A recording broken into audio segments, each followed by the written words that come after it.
Thank Hello. you so much for joining us. You have been such an incredible help to our family, resource to our family. You are our son's SEIT, SEIT. Can you define that for us? Absolutely. So a SEIT is a special education itinerant teacher, and it's a unique program in New York City where one of the services offered to preschool students is that they can be seen by a special education teacher, otherwise known as a SEIT. And we are so grateful for this. When I first heard about the See It program, I had no idea what to expect. I was actually a little nervous as a parent because it means a teacher coming into your home and you don't know what that's going to be like and how is that going to, affect the day to day and all that. And you came to us starting at 10 hours a week. And for our son Damien, at first, it was very hard for him to get used to what school was going to be. And just with about a few months working with you, I saw this big shift in him. And the work you were doing complemented so many of his other therapies, both occupational therapy as well as physical therapy, speech therapy. Can you talk about your training? How did you become a SEIT? What's the difference between a special education teacher and just a regular teacher in a classroom? Just kind of tell us about your training, how you found your way into this field. Absolutely. So I've worked with children for many years. I was always doing day camp and Sunday school. So it was something that I wanted to pursue very naturally. And my mom has been a teacher for 40 years, which is great because we're teaching the same age now. So that's been a huge resource for me. So I did my bachelor's and my master's in university in special education and general education. Sometimes the programs are dual certification. And then I went for the certification in New York. So you have to be a certified special education teacher to be a SEIT. You have such a natural way of helping Damien, especially when he's, say, going through a lesson with you. And it's almost like you can predetermine when he needs a break and when you may have to shift the activity to the floor. How do you know that?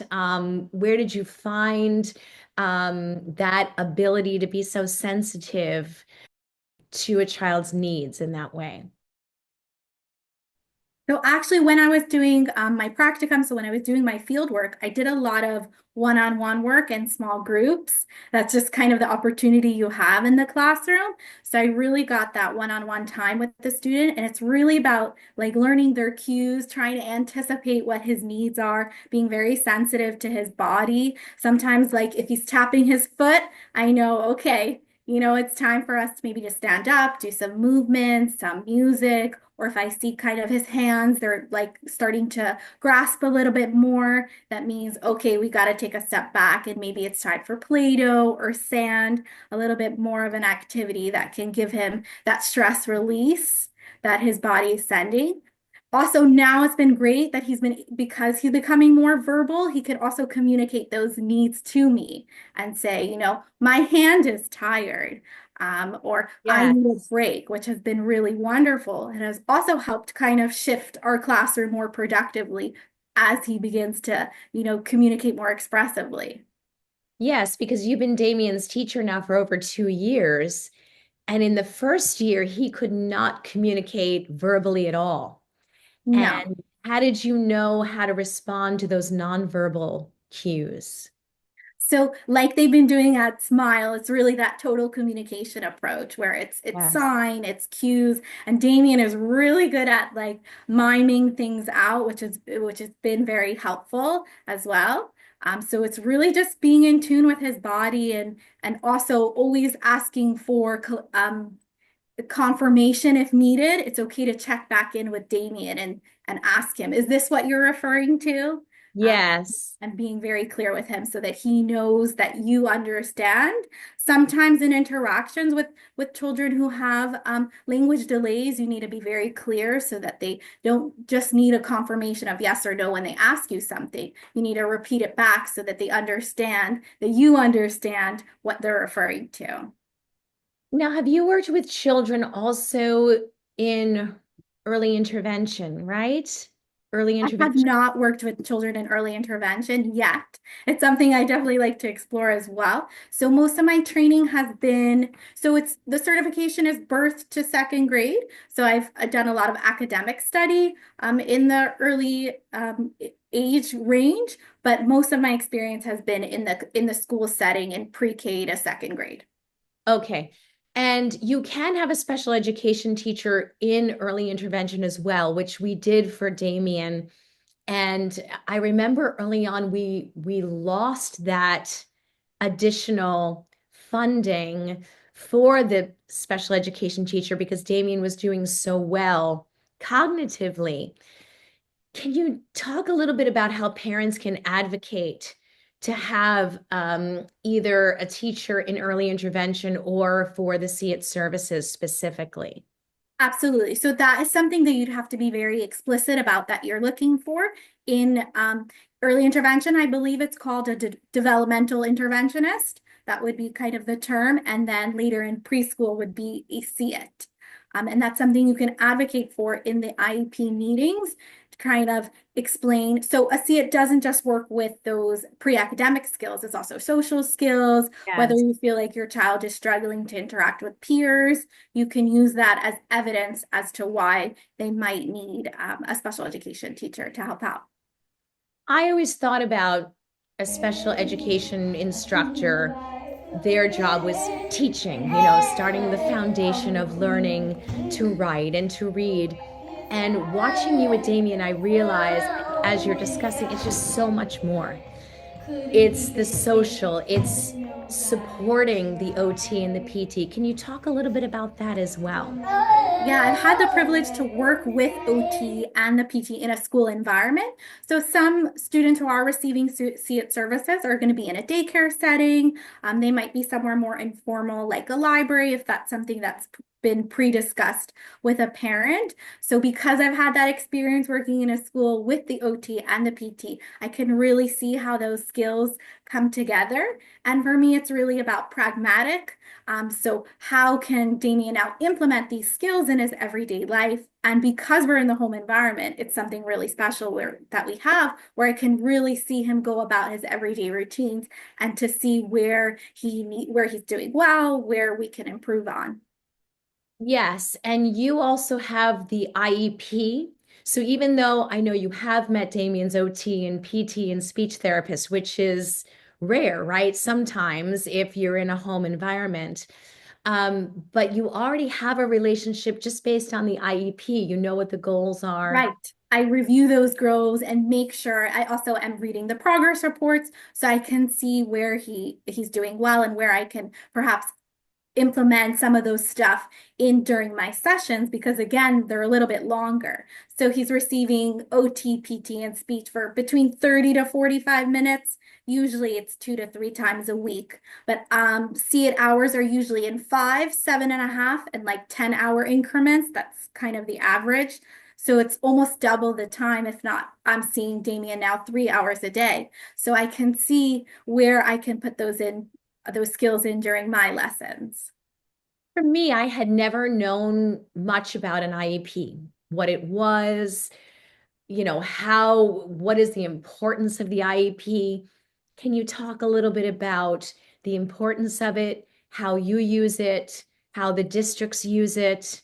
Um, just as much as you can share about this IEP for parents that may just be lost. Absolutely. So the IP is like the golden document for your student. Any services that they're getting needs to be documented on the IEP. Any related service providers documented on the IEP. So everything is kind of in this document. And what it is, it provides a little bit of background about the child. If they haven't had services before, it'll contain more documentation of any testing that's been done. So that will all be incorporated into the IEP. And then different providers, usually the IEP team, if they're not being seen by a provider already, will kind of create all of these goals for the student.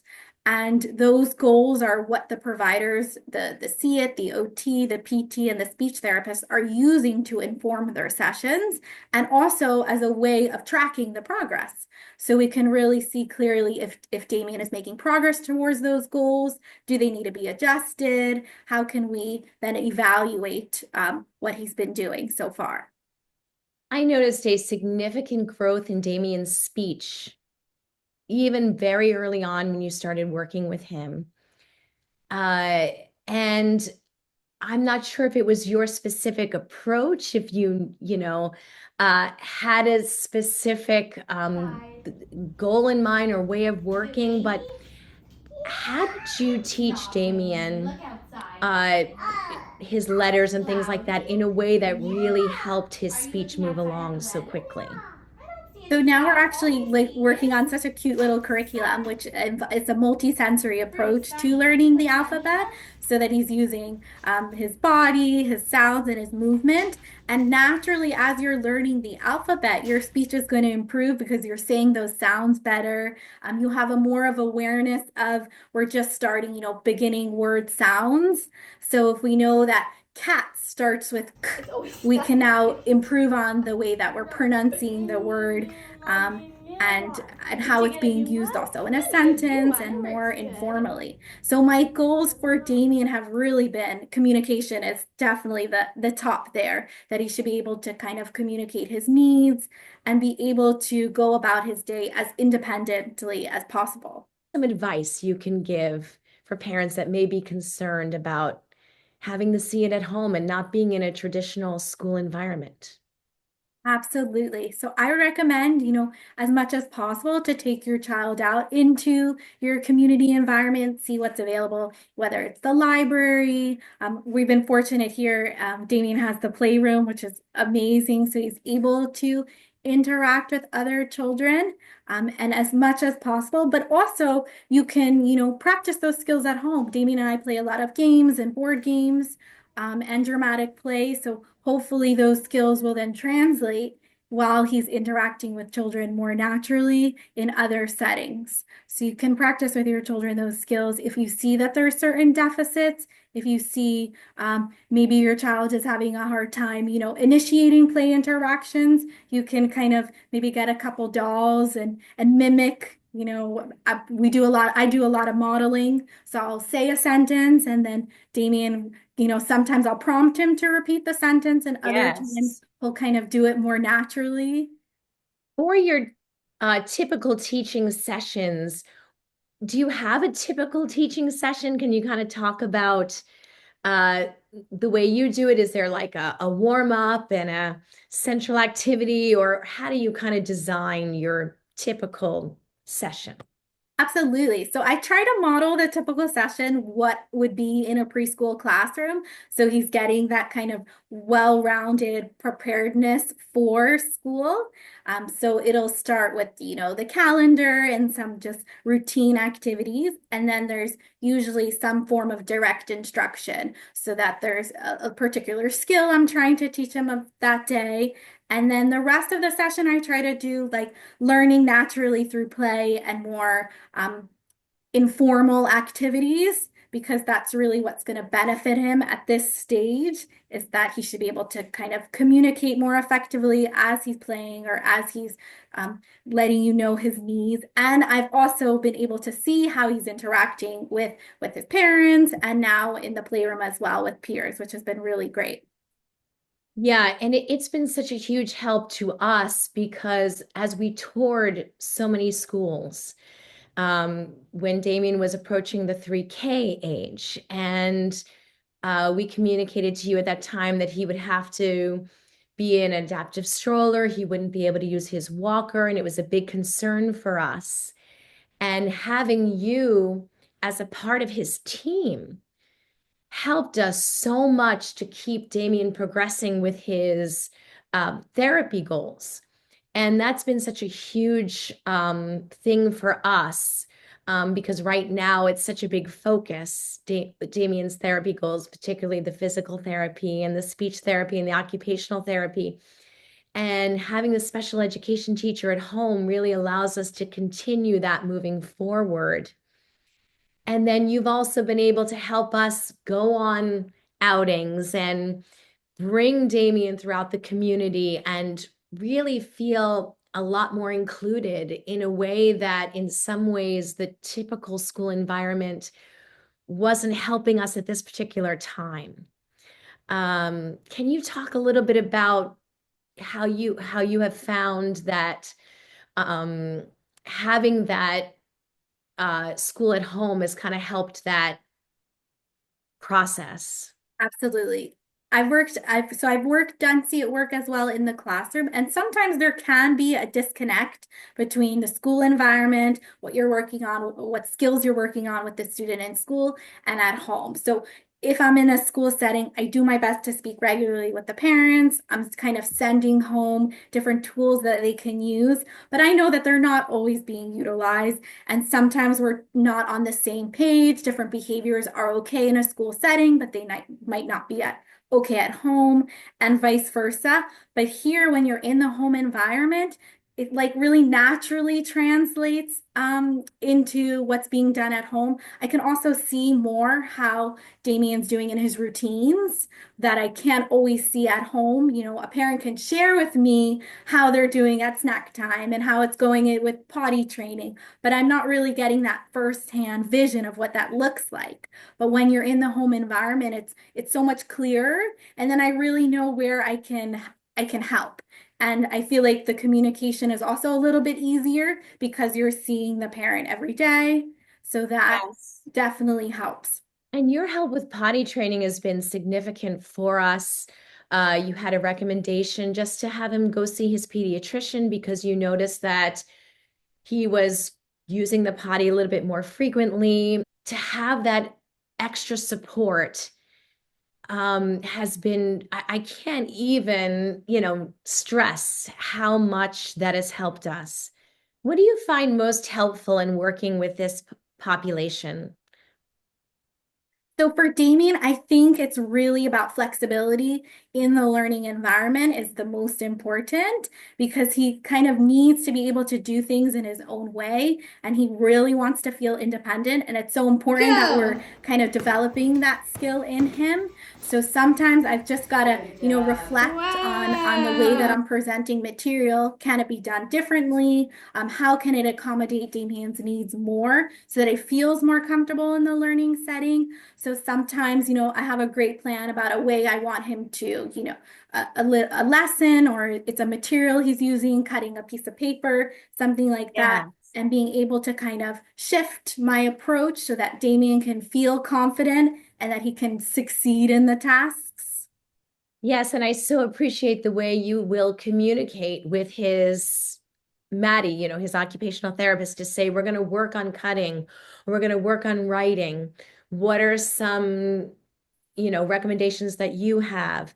Can you talk a little bit about that as well? Right. So that's not always my expertise. And, that's what the OT is good at. That's what the PT is good at. She has that knowledge that I don't have. So as much as I can, if I consult with them, they can give those really practical referrals. So I did speak to Maddie about, what writing tools are best for Damien because of weakness in motor control. Should I, introduce a pencil? Are tripod markers better? And when I'm consulting with her, I'm able to then kind of practically implement that more effectively with, let's say, writing tasks. Yeah. So I try my best to kind of stick with the routine as much as possible because having that, predictability throughout their day can really help to avoid some of those dysregulation. And we try as much as we can to predict and adjust as we're going so that there aren't periods of dysregulation. For Damien, it's usually he gets like tired, so he does like he'll Yes. want to lie down and he'll be sleepy. And I try as much as possible, to be really patient and then kind of, think about why might he be feeling tired. Is the activity we're doing just not at his level yet? Is it too advanced of a task?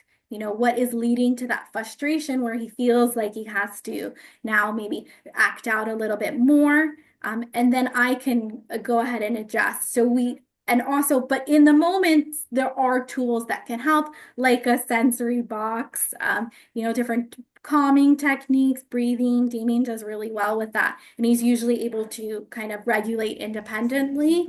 So I think I read it online once, that an object in motion stays in motion. It's like behavior. Like if you have to do something to kind of push them out of that cycle, so that they can, transition well to another activity. But they're usually pretty good signs for me that maybe I need to reflect on what we're working on right now. How can I change the lesson? Is it a skill that we're working on? Is it an activity? Is it the tool itself that might just not be appropriate yet for Damien? Yes, and not every teacher is equal, right? So how can a parent find a great see it like you? And let's say, maybe they'll get a placement with a particular teacher and maybe it's not working. Are parents able to shift? Are they able to reach out to their care coordinator and see if they can make a change? Absolutely. I would recommend giving it some times. It's Yes. some time first. It does take a lot for teacher and student to get used to each other and to kind of figure out that groove. But you can always reach out to an agency or a case manager and let them know, we don't think that this teacher is the right fit for us. Is there someone else available? It also is kind of a timing thing. To be honest, like in the middle of the year, there are not as many providers available because a lot of people already have their cases.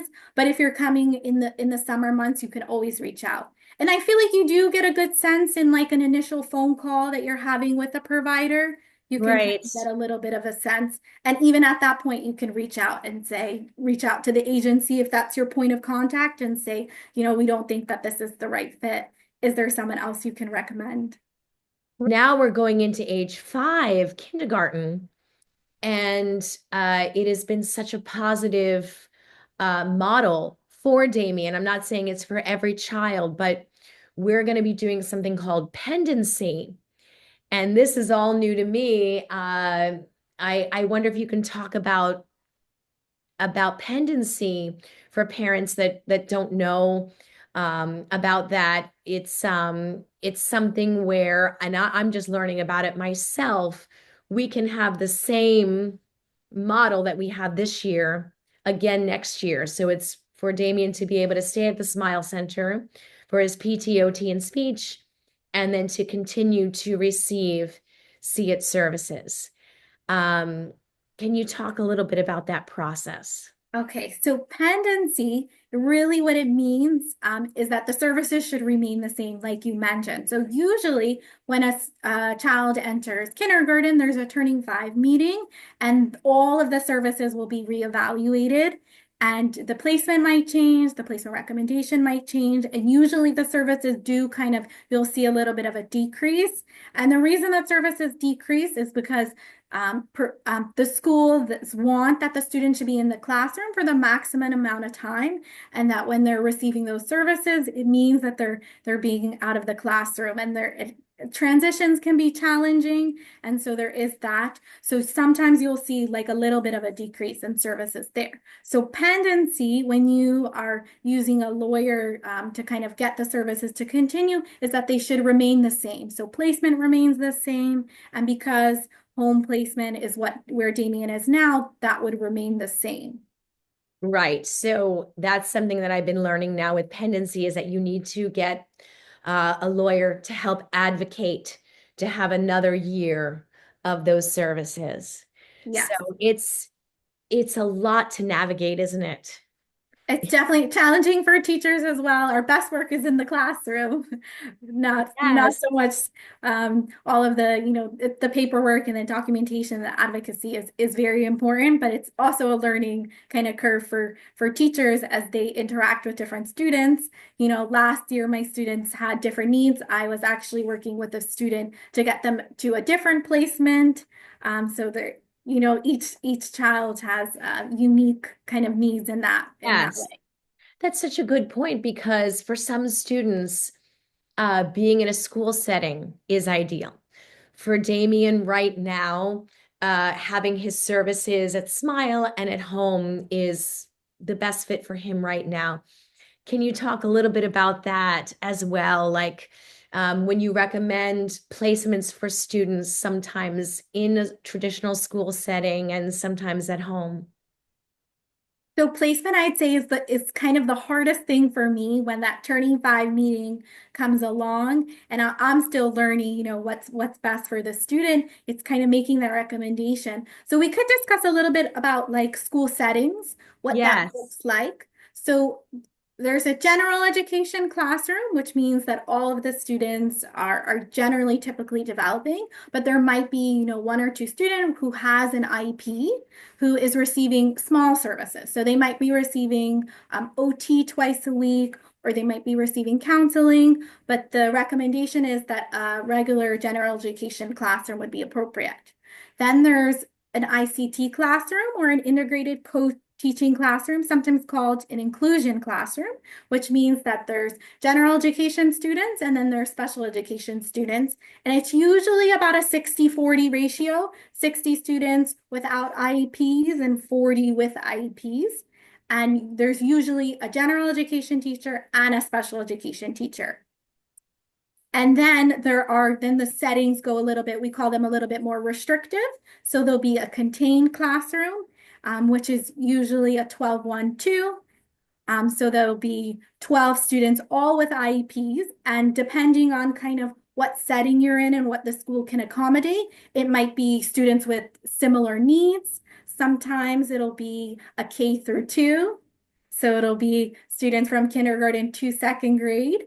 And then the settings do get smaller and smaller. So there'll be smaller and smaller ratios based on the needs of the students. There are some great kind of websites and resources that the DOE has, which will kind of break down all of the settings from least restrictive to most restrictive.